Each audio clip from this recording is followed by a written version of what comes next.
आपके according best weapon क्या है हमारे इंडियन आर्मी के पास? मतलब आपने इतने वेपन्स, ऑब्वियसली आपका काम रहा है, सबसे बेस्ट वेपन आपके अकॉर्डिंग? मैम मेरे दो weapons are my favourite. One is जो हमारे को स्पेशल फोर्सेस में टेवोर मिलता है, and the second is AK-47. AK-47 only because उसके थोड़े ड्रॉबैक्स भी हैं, but then if you use it well, because उसके लो मेंटेनेंस है, अगर आप उसकी ज़्यादा केयर भी नहीं करोगे then also it will fire back. And Tavor only because it is much more convenient to use and a smaller weapon. And ये दो weapons stand out करते हैं मेरे को.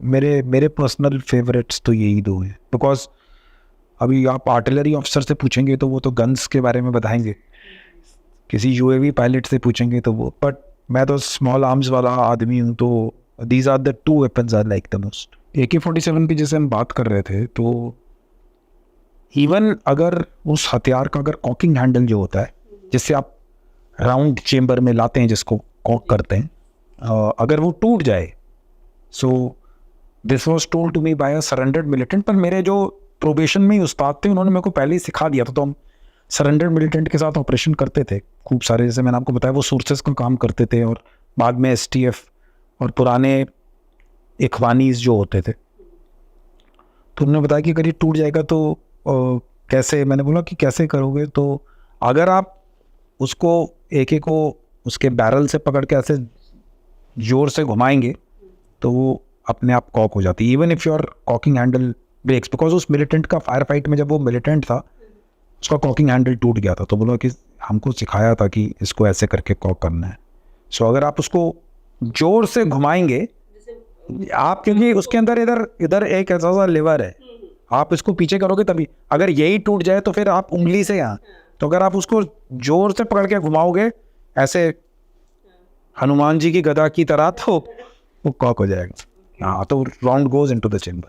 जब आप एक मिशन के लिए जाते हैं तो कितने वेपन्स होते हैं और क्या क्या, कैसे जाते हैं आप? सो एवरी मिशन, लाइक मैं इसको बुफे सिस्टम कहता हूँ. जब आप बुफे होता है तो what I as a operative, as a special forces, first of all operations में जो हमारा लोड आउट है, जो हम चीज़ें लेकर जाते हैं, सो दैट इज़ हैवी. यानी कि नॉट इन ऑपरेशंस पर से. अभी हो सकता है कि मैं आगरा में डिप्लॉयड हूँ, लेकिन मुझे अगले 4 घंटे में J&K पहुँचना पड़े या कहीं पर भी जाना पड़े.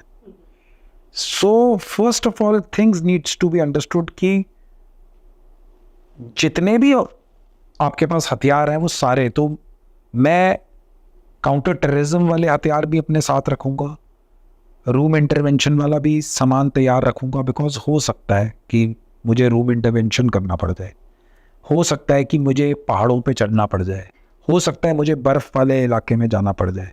सो जनरली हमें मालूम होता है कि हमें कहाँ पर भेज रहे हैं, लेकिन नाइट हम अपना वो पूरा जो गियर है और जो सामान है, वो जो बेसिक्स हैं वो हमेशा तैयार रहते हैं.